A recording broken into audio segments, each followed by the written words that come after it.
साथियों, advocate Narendra Joshi social media platform पर एक और यूनिक इंफॉर्मेशन के साथ हम हाजिर हैं लोन डिफॉल्टर के हक और अधिकारों को लेकर अपनी बात रखने के लिए।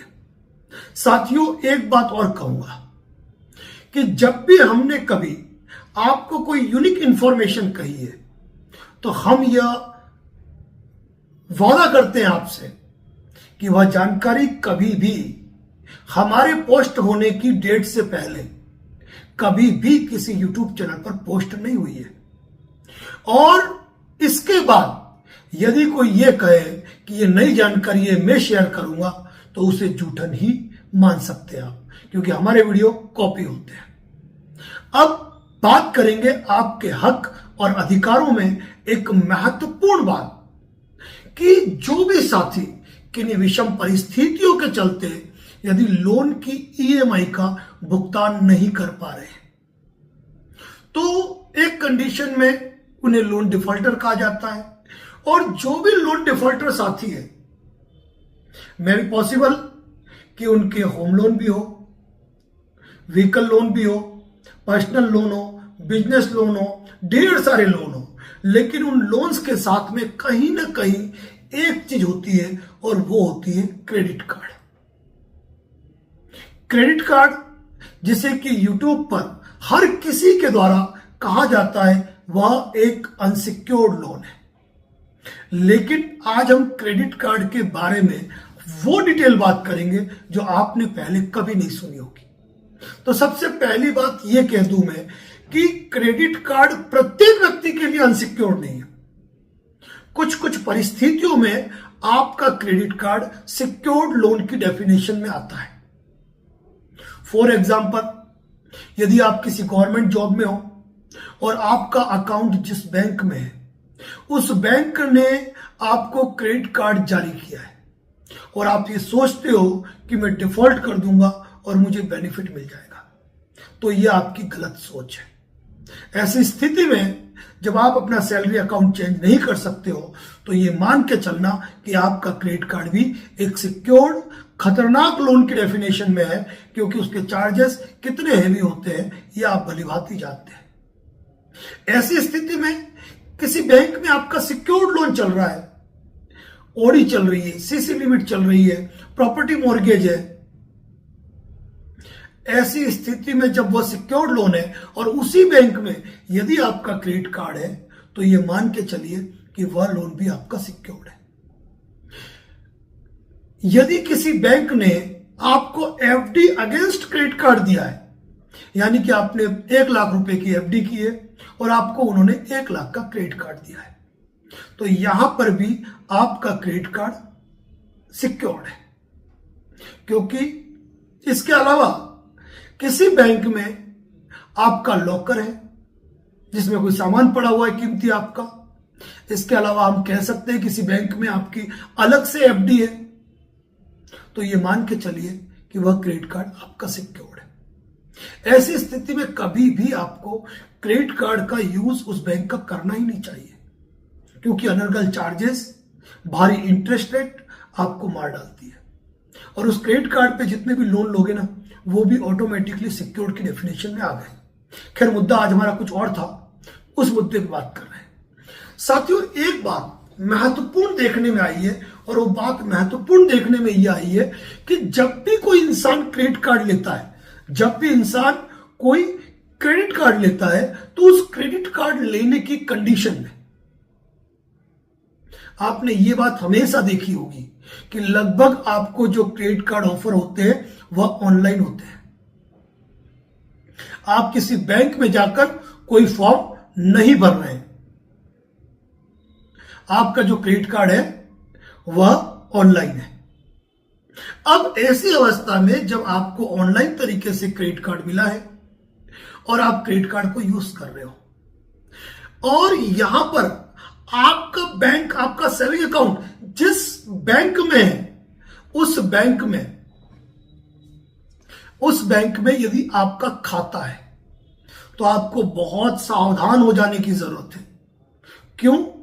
क्योंकि कुछ कुछ बैंकें बहुत खतरनाक घोटाला कर रही है। और खतरनाक घोटाला क्या क्या जब कोई व्यक्ति क्रेडिट कार्ड लेता है, मैं सिर्फ क्रेडिट कार्ड की बात कर रहा हूं, क्रेडिट कार्ड पर लेने वाले लोन की बात नहीं कर रहा हूं, जब कोई क्रेडिट कार्ड लेता है तो क्या वह ईसीएस की परमिशन देता है? बिल्कुल नहीं देता है। इसके अलावा कई बार यदि आपने छोटे मोटे लोन भी लिए हैं ना, आपने कभी ईसीएस की परमिशन नहीं ली है। इसके बावजूद आपका जब क्रेडिट कार्ड डिफॉल्ट हो जाता है और आप उसको रीपे नहीं कर पाते हो, तो ऐसी स्थिति के अंदर कुछ बैंकें क्या कर रही है, बिना आपकी ईसीएस परमिशन के आपके अकाउंट में ईसीएस हिट कर दिया। बैंक भी उनकी है, क्रेडिट कार्ड भी उनका है, और आपने तो ईसीएस परमिशन दी नहीं, तो उन्होंने आपके ईसीएस हिट कर दिया। खाते में पैसा था तो चला गया, अब नहीं था तो उन्होंने आपको सेक्शन 25 का नोटिस दे दिया। और हम क्या करते हैं कि सेक्शन 25 का नोटिस देखते हैं और उसको इग्नोर कर देते हैं। तो यहां पर एक बात कहना चाहूंगा साथियों, आपको उस सेक्शन 25 के नोटिस का प्रॉपर वे में रिप्लाई देना चाहिए।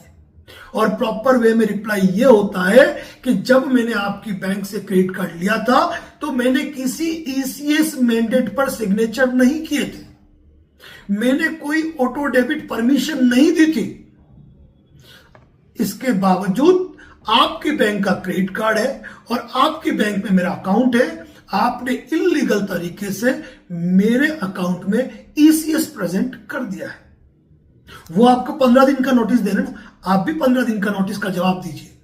आप लिखिए कि आपके द्वारा इस तारीख को जो नोटिस भेजा गया उसमें सेक्शन 25 का हवाला दिया गया है, ईसीएस के हिट की बात कही गई है, ईसीएस बाउंस की बात की गई है, जबकि मेरे अकाउंट में कोई ईसीएस परमिशन मैंने दी नहीं है। तो जाहिर सी बात है कि आपने मेरे अकाउंट के साथ छल किया है, आपने मेरे डॉक्यूमेंट का, मेरे सिग्नेचर का मिसयूज किया है। यदि मैंने किसी ईसीएस की परमिशन दी है तो 15 दिन के भीतर मेरे ईसीएस मैंडेट सिग्नेचर या ऑटो डेबिट परमिशन जो मैंने ग्रांट की है, 15 दिन में उसके डॉक्यूमेंट मुझे उपलब्ध करवाए, वरना जिस प्राधिकृत हस्ताक्षरकर्ता के द्वारा आपने ये नोटिस भेजा है, मुझे उनके खिलाफ एफआईआर दर्ज करानी पड़ेगी कि आपने किस तरीके से मेरे डॉक्यूमेंट का मिसयूज किया है। साथियों, महत्वपूर्ण जानकारी है, ध्यान रखिएगा। और मैं ये कहूंगा कि जो बैंक बदमाशियां कर रही है ना, तो यहां पर तो श्री कृष्ण की छल नीति अपने आप में कारगर है। अगर है तो अपना बैंक अकाउंट या बंद कर सकते हैं, लेकिन बैंक अकाउंट बंद करना, तरीके से बंद करना मायना रखता है। लेकिन यहां पर यह चीज जरूरी है कि यदि आपको सेक्शन 25 का नोटिस आया है तो आपको तुरंत ही रिप्लाई देना है। और यदि बैंक उस नोटिस का रिप्लाई नहीं देना, उनकी मेल पे वापस नोटिस डालो, आरबीआई को कंप्लेंट फाइल करो और पुलिस थाने में भी कंप्लेंट फाइल करो कि मैंने किसी ईसीएस परमिशन ग्रांट नहीं की थी, बावजूद इन्होंने मेरे डॉक्यूमेंट का मिसयूज किया है, मेरे सिग्नेचर का मिसयूज किया है, फेक ईसीएस मैंडेट सिग्नेचर बना के इन्होंने मेरे अकाउंट में ईसीएस हिट किया है। सेक्शन 25 का नोटिस, आपके द्वारा दिए गए नोटिस का जवाब, उसकी डाक रसीद और डिलीवरी रिपोर्ट आपके लिए एविडेंस बनेंगे। अगर 15 दिन में बैंक ने जवाब नहीं दिया तो आप बैंक के खिलाफ मुकदमा दर्ज करवा सकते हैं, वो भी अपने नजदीकी पुलिस थाने के अंदर। तो ये महत्वपूर्ण जानकारी है साथियों, यहां पर आपको ध्यान रखने की जरूरत है, क्योंकि कई बैंक ऐसा कर रही है और हो सकता है आपके साथ भी ऐसा हुआ हो। और एक बात मैं कहूंगा, अपने मेल के इनबॉक्स और स्पैम फोल्डर हमेशा चेक करें, लापरवाही नहीं करें। जब भी कोई नोटिस आए ना, तो अगर वो नोटिस इंपॉर्टेंट है या नहीं है, जवाब दे। और एक बात और कह रहा हूं मैं आपको कि लिंक में हमारे व्हाट्सएप चैनल दे रहा हूं, का लिंक दे रहा हूं, व्हाट्सएप चैनल ज्वाइन कीजिएगा, जहां हम फर्जी नोटिसों का पोस्टमार्टम करते हैं। और एक बात और, मैं भी पॉसिबल रविवार 8 बजे आप हमें लाइव देख पाएंगे, संभव रहा तो। धन्यवाद। जय हिंद, जय भारत, जय मेवाड़।